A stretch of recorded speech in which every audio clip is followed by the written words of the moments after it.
Spektor tiba-tiba menanyakan pertanyaan aneh ketika beliau meminta Kudo untuk jujur tentang sesuatu tentang hal yang ia sembunyikan. Tetapi Kudo memilih untuk diam dan seolah-olah bingung dengan apa yang maksud dari Inspektur Yazaki ini.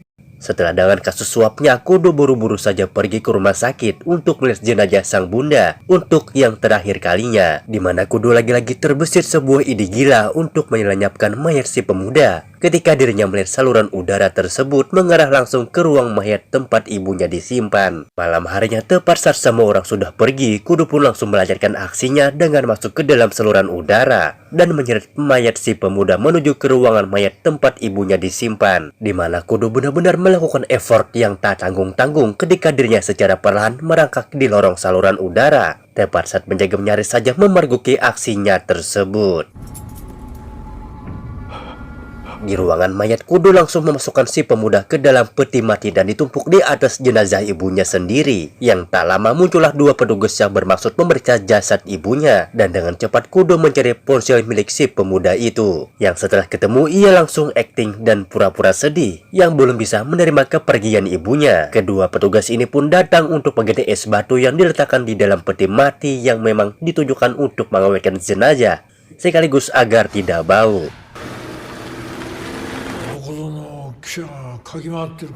Keesokannya di Polsek, Kudo dan para polisi mendapatkan kasus baru untuk melakukan penggeledahan di tempat seorang pemuda bernama Oda yang diketahui melakukan bisnis narkoba, di mana Kudo akan sangat benar-benar terkejut dan melihat foto wajah si Oda ini yang ternyata adalah pemuda yang ia tabrak yang saat ini disembunyikan di dalam peti mati ibunya sendiri.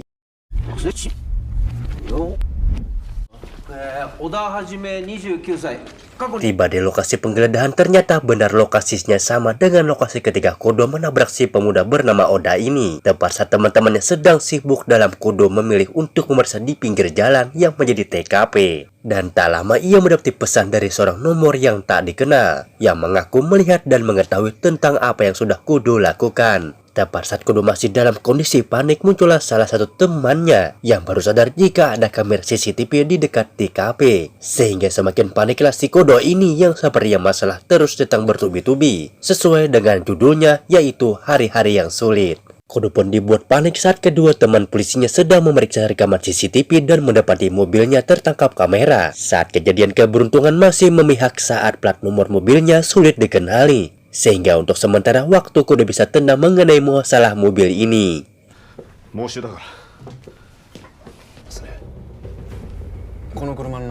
Kudo pun langsung pergi menuju ke pemakaman tempat ibunya akan dikebumikan. Yang baru saja tiba dan akan turun dari mobil, Kudo pun langsung ditelepon oleh nomor yang tak dikenal yang mengaku tahu tentang insiden tabrakan yang sedang terjadi malam itu. Yang ketika Kudo tertawa mengira itu hanyalah lelucon saja, dan tiba-tiba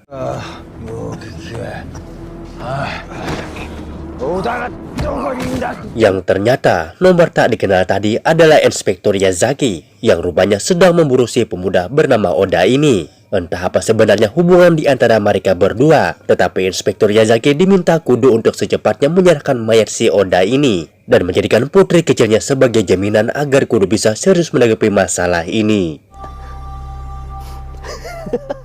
Dan mari saya bawa Anda semua flashback ke beberapa hari sebelumnya, di mana akhirnya terungkaplah jika semua masalah yang timbul ternyata dilatar belakangi oleh sesuatu yang sudah tak asing lagi, yaitu apalagi kalau bukan masalah cuan. Karena uang ada sebuah kuil utama yang menjadi kuil terbesar di dunia ini, Edi Kuta ini, di mana kuil tersebut dijadikan tempat pencucian uang sekaligus tempat penyimpanan uang haram milik para oknum pejabat tinggi. Di kota Jepang terdapat berangkas atau semacam bunker besar tempat disimpannya semua uang-uang tersebut yang hanya bisa dibuka menggunakan dua kunci keamanan khusus. Yang pertama ada kunci pas berwarna emas, kedua sidik jari yang orang bisa dipercaya menyimpan kartu emasnya. Dan kebetulan Inspektur Yazaki inilah ada orang yang dipercaya untuk dan menjadi satu-satunya orang yang dapat membuka berangkas tersebut, sampai ia mempercayakan kartu emasnya kepada seorang pemuda yang bernama Oda yang membawa kabur kartu emasnya. Ketika atasannya, yaitu jenderal polisi, ditekan oleh para penjabat untuk membuka berangkasnya, ia pun bingung. Sehingga mau tidak mau Inspektur Yazaki lah yang harus bertanggung jawab atas masalah yang terjadi sampai detik ini. Oda masih belum bisa membuka berangkasnya karena yang ia miliki hanyalah kartu emasnya.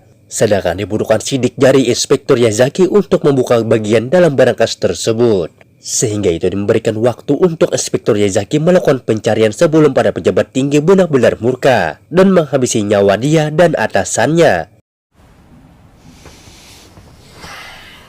Jenderal Besar Polisi ini rupanya adalah ayah dari calon istri yang sebentar lagi akan dinikahinya. Dengan kata lain, beliau ini akan menjadi ayah mertuanya sendiri. Sehingga apabila Yazaki gagal menangkap Oda dan mendapatkan kembali kartu emasnya, kata hanya jabatannya saja yang akan terancam, tetapi calon istrinya pun akan ikut terancam, alias akan menjadi awal kehancuran karirnya di kepolisian. Hal itulah yang membuat Inspektur Yazaki sangat berambisi menangkap si Oda ini, sampai-sampai menemui seorang bos Yakuza, kita panggil saja si bos, untuk meminta tolong pasukan Yakuzanya melacak dan menyisir seluruh wilayah di Jepang untuk mencari si Oda ini.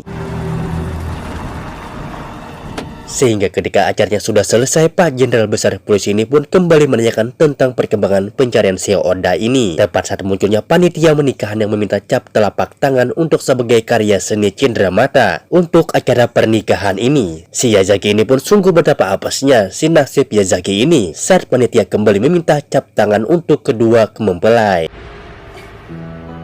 Yang berarti panitia yang tadi diminta cap tangannya adalah orang soran si Oda yang dikirim untuk menduplikasi sidik jarinya. Sehingga semakin terlihat jelas wajah kepanikan yang ditunjukkan oleh Yazaki ini. Alhasil si bapak jenderal pun sekaligus ayah mertua pun semakin murka kepada Inspektur Yazaki yang dianggap tidak becus menangani masalah ini. Tak lama, si bos Yakuza pun menelpon untuk memberikan kabar baik bahwa anak buahnya berhasil menemukan tempat persembunyian si Oda. Sehingga Yazaki pun diminta sedikit lega dan tinggal meluncur ke sana untuk membereskan semuanya. Di sana Oda terlihat sedang bersama seorang gadis muda yang mungkin adalah teman wanitanya, di mana Yazaki ini berhasil dilumpuhkan setelah si gadis muda melemparkannya dengan koper. Sehingga terjadilah kejar-kejaran sampai ke jalan raya.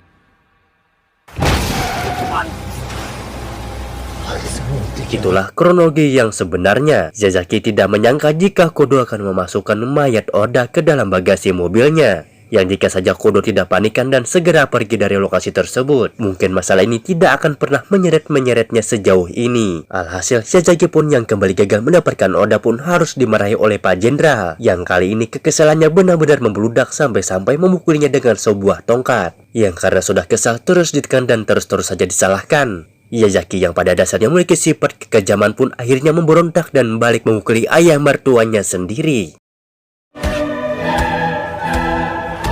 Kembali ke waktu saat ini ketika Yazaki sedang pergi membawa putri kecilnya Kodo yang harus menjelaskan hal itu kepada sang istri yang tentu saja syok mendengar putri mereka diculik. Selain itu Yazaki juga harus melawan mayat Oda dari dalam peti mati ibunya. Sebelum petugas membakar jenazah, membakar peti mati tersebut hingga menjadi abu. Dan ya, muncullah rekan kerjanya yang membawa bukti foto CCTV yang menyatakan jika itulah adalah mobil Kodo. Yang karena sudah terlanjur ketahuan, Kodo akhirnya jujur menceritakan semuanya.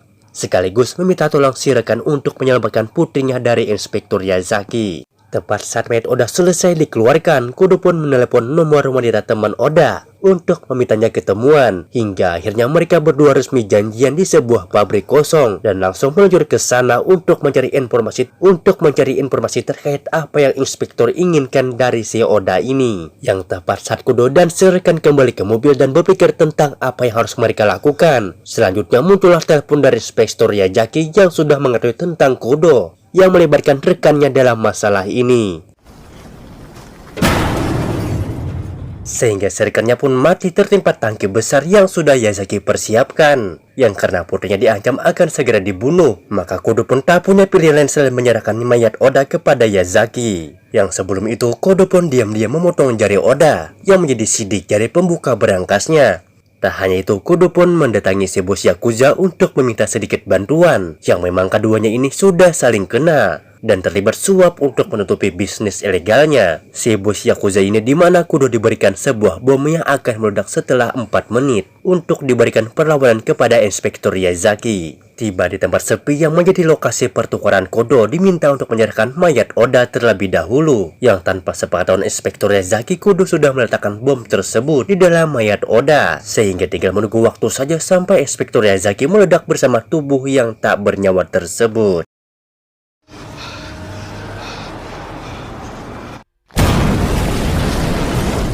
Dan tepat pada saat malam tahun baru, Kudo memberikan putri kecilnya kepada sang istri yang sebentar lagi akan menjadi mantan karena mereka berdua diketahui berencana untuk bercerai. Lantas Kudo pun meluncurkan ke lokasi berangkas tempat semua uangnya disimpan. Yang dengan kartu emas dan potongan jari milik Oda, ia berhasil masuk ke dalam dan melihat pemandangan yang sangat menakjubkan.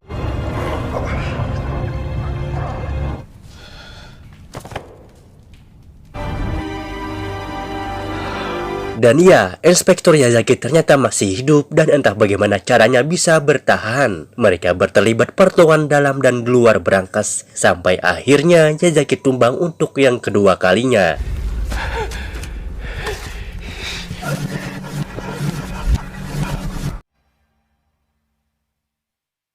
Saat Kudo sudah menang, itulah muncul si bos Yakuza yang menyetrumnya dari belakang dan menyuruh anak buahnya untuk ambil semua yang ada dalam berangkasnya. Hingga pada akhirnya yang menang bukanlah Kudo atau Yazaki, yang melainkan si bos besar Yakuza ini. Keesokan paginya Kudo pun terbangun dan langsung pergi meninggalkan lokasi yang tepat di tengah perjalanan. Ia memutuskan untuk berhenti menelpon istrinya untuk meminta maaf atas hal buruk yang baru-baru yang terjadi sebelum-sebelumnya.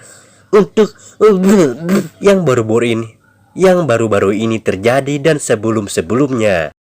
Yang tak lama Kudo pun ditabrak oleh seorang dari belakang yang ternyata pada akhirnya Kudo memutuskan untuk menggila dengan akan bertarung sampai mati melawan si Inspektur Yazaki ini karena setelah hari-hari yang sulit pun berhasil dilewatinya. Para penduduk benua, jangan kada di subscribe lah channel ini nah, khusus orang benua lapah amangnya nah bersuara di sini sampai kurang kade tapi tak kau bihinak kakarime isi film ini ana belum kelihatan lagi hasilnya lagi 2 tahun deh. Ayolah doakan amang sukses di sinilah, nyamankan kita kau berbagi rezeki kepada semua yang membutuhkan. Bye bye dan sampai jumpa di video selanjutnya. Dan jangan lupa untuk subscribe ke channel ini agar kalian mendapatkan notifikasi video-video terbaru dari channel kami.